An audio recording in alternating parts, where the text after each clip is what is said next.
I'm Royal Ailes, General Manager of RSU Public Television, and I'm joined today by our Senator, James Lankford. James, thanks for being here. Glad to be here.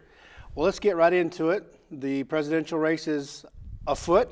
No kidding. And it's gone nuts. Wouldn't you agree? It has gone nuts. How do you, as a senator, size this thing up?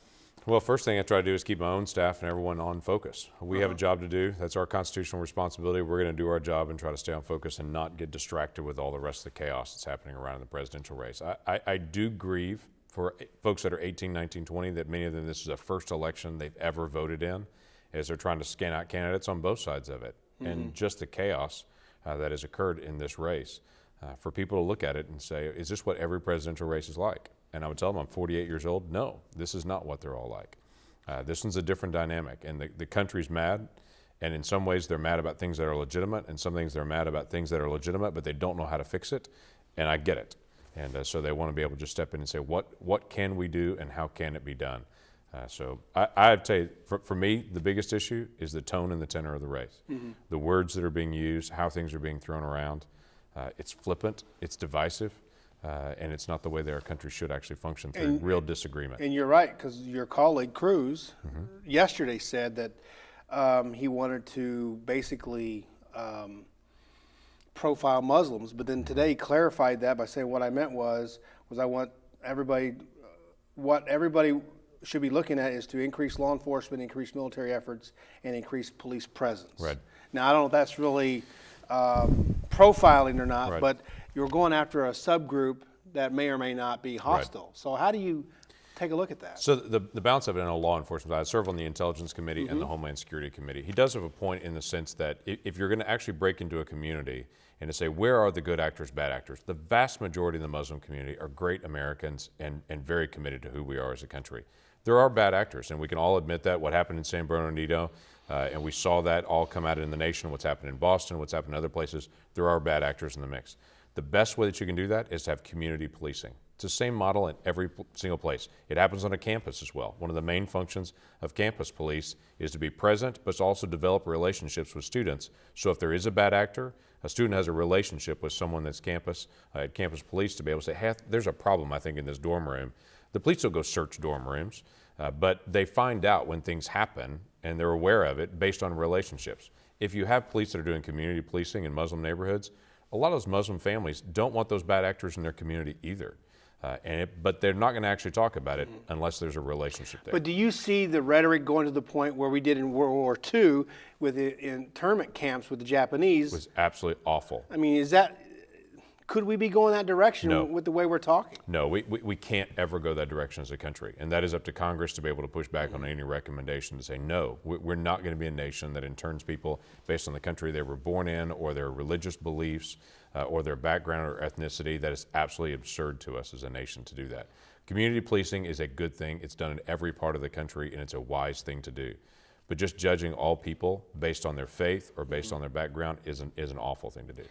One of the things that just has started recently, Cruz is one of your friends in Congress. Senate colleagues.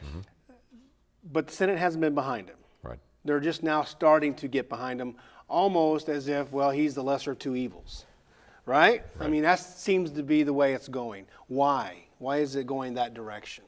I think a lot of people have sat back. There were quite a few folks that were in the Senate that supported Marco Rubio, and that was where most of the senators got behind.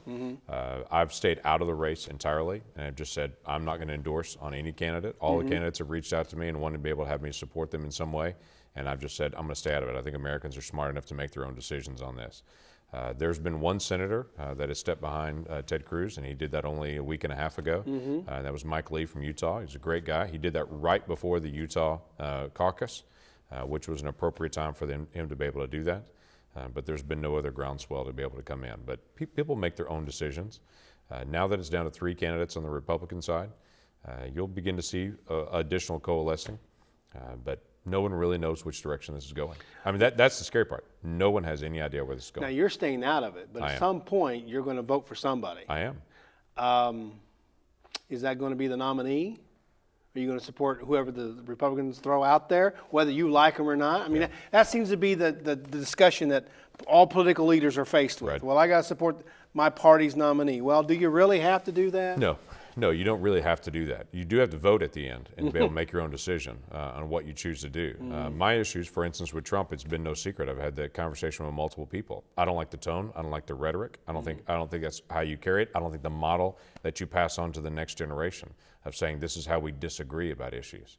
We can disagree strongly. And for me, I come from a biblical worldview as a Christian. I think every person's created in the image of God and has value and worth. And even if I disagree with that person, I can still honor that person. I don't have to try to belittle him. So I've made no bones about that. So my issue with Trump is really twofold: the rhetoric and the tone that he uses, and I don't know where he stands on most policy issues. He can't explain it. Well, he has a policy issue he'll throw out, and he'll say, well, I'll hire the best people and we'll do that. And I don't know where he goes. So at the end of the day, if he ends up being the nominee, I'm going to have a lot of questions just to say, where do you stand on these issues? I'm going to have greater clarity on things, and to be able to know that as we deal with international partners around the world, that we will cooperate with as the lone superpower in the world, we have a unique responsibility for world leadership. Is this one of the signs of the apocalypse? I'll tell you after it starts, and then we'll know. But there's no way to guess that. Well, you talked about the fact that you're on the Homeland Security Committee, and we just had this thing happen in Brussels. What are we doing to get this thing secured for our homeland here? What are you guys doing? So I would say real quick what the French did immediately after the attack in Paris. They did what's called a post-mortem report, where they go back and look at everything, what went wrong, what could they have done differently. They identified several things. One of the first things they identified was border security. Europe has very porous borders, and a lot of individuals are moving through that they don't know who they are. Those individuals that did move in had fake passports. They were allowed into the system, and they weren't doing that. So not only are they not catching a lot of people moving through the borders, they're also not in a good system, even catching those who have a fake passport coming through.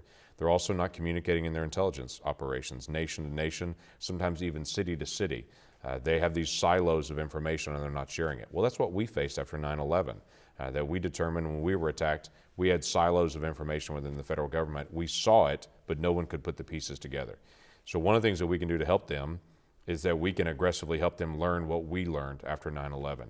And to say, here's how to be able to help communicate a little bit better. But we've got to do some of the same things they're doing. That is border security and managing the people that are here. We still have millions of people that came in the country under a visa, a legal visa, and didn't leave when their visa expired, and they're still here.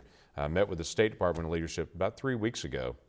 They have about 10,000 individuals over the last 10 years that they gave a visa to, that after the person traveled, they later discovered they had a terrorist background or connection, whether it was a family member or they were in a certain location, a certain mosque that's well known for terrorist activities, but they discovered it after they had already initiated.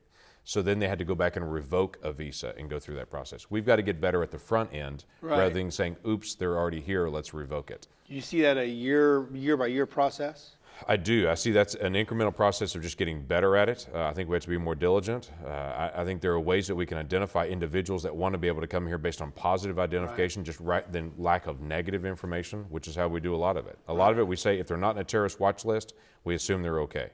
We actually should have a different type of information in certain regions of the world. And we have to be very attentive. It's what Europe's dealing with now that we're not dealing with as much. Europe has allowed that free travel into Turkey, and many individuals have then gone into Syria to fight the fight. Those individuals have been fighting for their caliphate in Syria and Iraq now for several years, and many of them are now tired of the fight, and they're coming back home to Europe. Well, they have that same ideology. Now they have a European passport, and they're taking that fight home back into Europe. I think what happened in Brussels, what happened in France is going to continue to happen in Europe because a very high population of people have that particular view of Islam. And it's a very narrow view, but it's obviously very, very aggressive. But that particular view is prevalent there in many areas. Change subjects right quick because we only have a couple minutes left. It's Easter. You're on recess. So what's the family doing? What do you have cooking? Yeah, still traveling all over the state. This is a week that we're not voting as a Senate, so I'm back in town. Just this week I've been in Hugo, Idabel, Valiant, McAllister, Muskogee, Colgate, Atoka, Bartlesville, Claremore. So it's been a busy week to get a chance to be around. It's the easiest 160 grand you ever made, right? Yeah, right. Yeah, it's simple. So it's a matter of just moving through. The week that we're not voting for me is a week I can travel the state and listen. I'm in D.C. for 6 weeks, and then home for a week, and then back to D.C. for 6 weeks again. So getting home, getting a chance to hear the conversation. When people say, I've heard you have a position on this or that, and I get a chance to explain it, helps me understand better where everyone's thinking. Well, real quick, what are you hearing from the grassroots? Oh, I hear a lot of frustration. Presidential campaign, what we brought Right, up first, is right. almost always the first thing. In fact, we've started setting a stopwatch when we walk through a door of each location of how many seconds it takes for someone to say the word Trump. And it's been fascinating to me to be able to see how rapid the conversation comes up in each place. We have a lot of conversation about the Supreme Court and what's Right. happening there. Yep. And the fact, it's interesting, a lot of people have this view, Supreme Court stopped working. They're still hearing cases every single day. They had 10 cases last week, have another 10 cases this week. So they're still functioning. There's this belief out there that they've somehow shut down. Not true. But is it going to get to the floor of the Senate? No, I don't think it will. I don't think the nominee will move to the floor of the Senate this year. And that's a historical practice as well as just a decision. The president has every right to be able to nominate someone, but the Senate also has every right to choose the time and the confirmation of that person. That's the constitutional process that's put together. And so we'll see where this goes. And quite frankly, we're really talking about 6 weeks. The Supreme Court meets twice a year. They meet in the spring and they meet in October and November. And so obviously this person, whoever it is not going to get there by the springtime. There's no time for them to get in the spring session. Right. So we're really talking about filling that spot for 6 weeks this fall. Our decision has been that during a presidential election is not the time to be able to fill a Supreme Court vacancy. By the way, there's lots of historical precedents on that.